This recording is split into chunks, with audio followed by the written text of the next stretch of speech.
How are we all doing? I hope you're keeping well out there. So tonight I'm going to attempt to run up the Baird 400 series television. It's a 21 inch and it is a whopper, and it's a fairly rare set. We haven't been able to find out much information on it, but we must thank Chris Krusty TV of the VRAT forum for supplying us with the service information, which is incredibly helpful. And there is a very detailed 28-page manual for this set, and this wouldn't have been publicly available at the time. So this is very good to have. So we've had a quick look at it, and we found that we were missing one EF80 valve, so we located a brand new old stock Rediffusion branded EF80, and we stuck that in. We know we've a couple of broken wires on the scan coils, but we're not going to worry about that too much. We're just going to see will it do anything at all. That's what we're interested in. So first of all, I will give the disclaimer of don't do this at home and working with live voltages and danger of death and all that kind of stuff. So having said all that, we can see that this set and many of its are have a 2-pin connector to put in mains. So what we want to do is we want to quite quickly buzz out with our multimeter to find out which side goes to the chassis, and that will be negative. That's quite important because we don't want the metalwork to be connected to the live side of the mains, because if we touch it then we get a shock, and that's not good. Also, I am using an isolation transformer. There's one here in the workshop, and it is recommended that you use one too if working on equipment which is connected to one side of the mains with no isolation of its own. Having said that, we'll do that. So, bit of metal work. Top pin, nothing. Bottom pin, 2 ohms or so. So the bottom pin will be our neutral, and it's connected to the metalwork. So we will do that, and then we'll wind it up slowly and see will it do anything at all. Now we know the tube is in upside down. It has been messed around with, although there is a very thick layer of original dust inside it.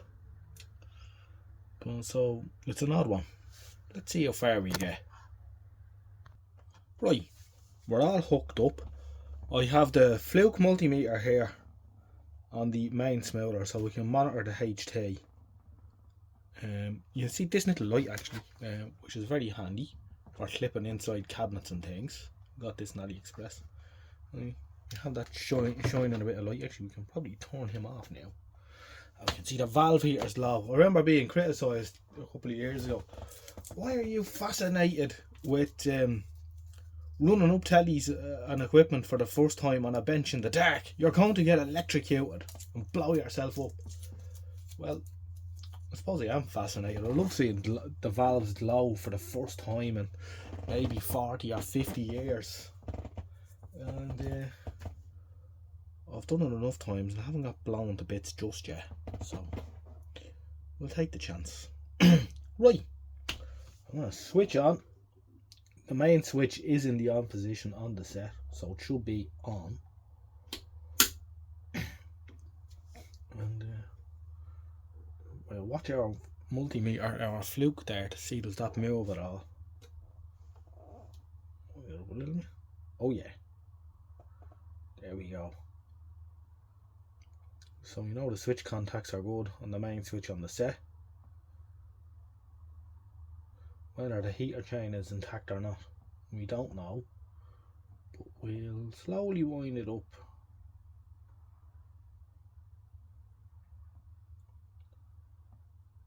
And let it sit there at about 40 volts AC input for a minute, and we'll see does the HT keep rising slowly, which it does. The old backlight in the multimeter is very handy.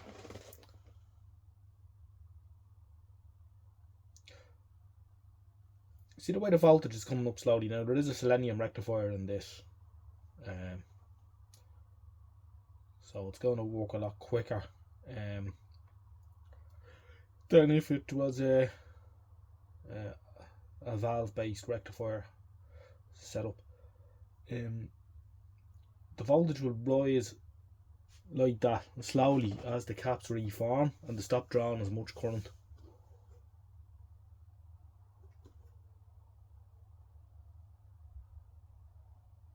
We'll go another way. I'll go up to 50 or so, right? 57 AC in, 65 DC. But you see the way it's coming up slowly, a little bit. That's the caps reforming. Some people spend days reforming caps. I found this method over the space of a minute or two, or even less.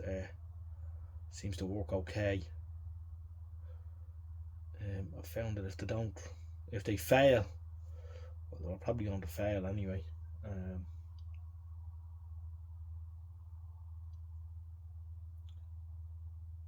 I am curious to know what this is going to do. Well, we'll either have frame or line collapse anyway, but will it do anything? Is the tube any good?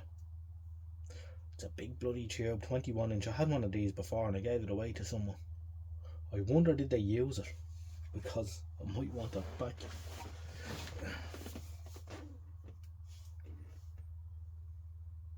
The big tubes are always the hardest ones to find because they're the ones people tend not to keep. You'll probably find it easier to get a 9 or a 12 inch tube than you would something like this, because they're much easier to store.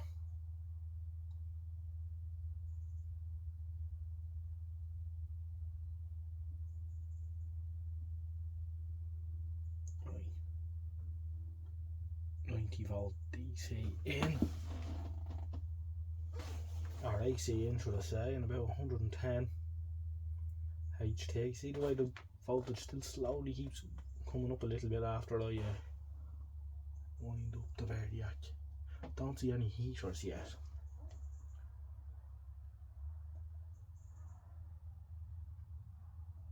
Of course the chain could be open.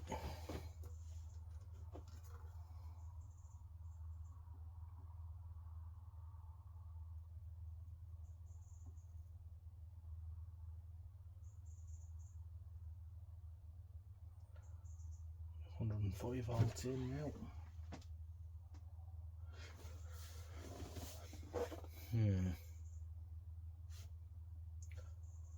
Usually start to see a glimmer of something about now.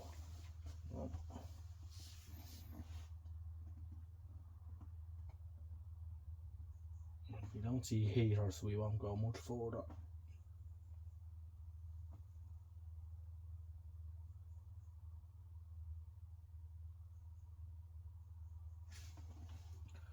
Let's go another little bit.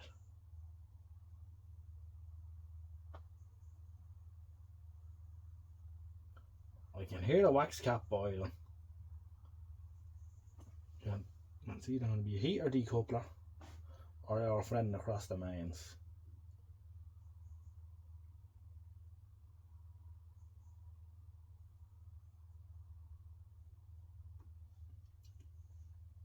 I'd imagine it's our friend across the mains, but we've still no heater action, which is a bit sad. And we're at 125 volt AC. Usually we would expect to see the glimmer of heaters at this stage.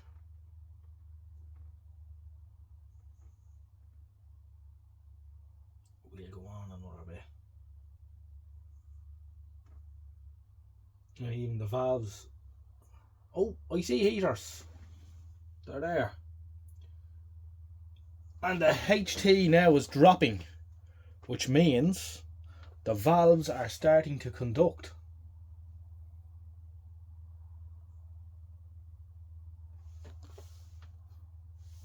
Can you see the heaters glowing at home? Let's zoom in there a bit. Just about. And the HT's dropping.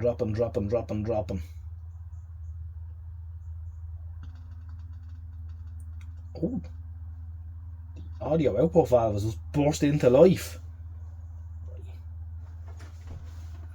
Should we keep going? And the HT is coming up again now.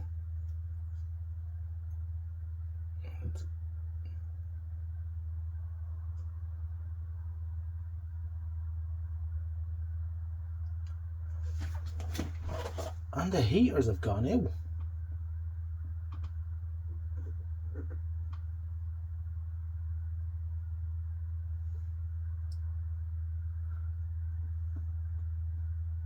What's happened there then?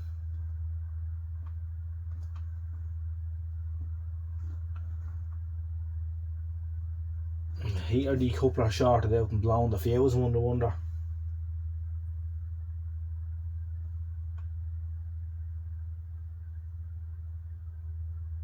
Yeah, HT is going up again. We're at about 213, 215 input, and we've no heaters. We've lost the heaters, so the valve heaters were starting to glow. We had sound. And the audio output stage was starting to do something. We got a hum in the speaker and a crackle. And then the heaters winked out again. So I wonder, did the fuse blow for the heaters? Let's have a look. Right, rather boringly, we have checked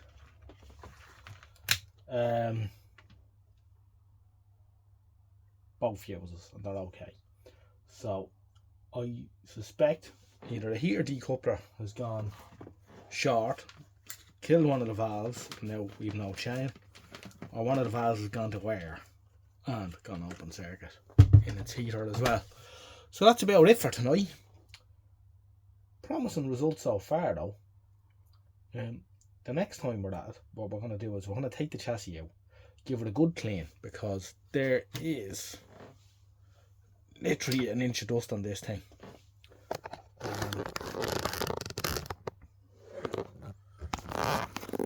And we'll start investigating properly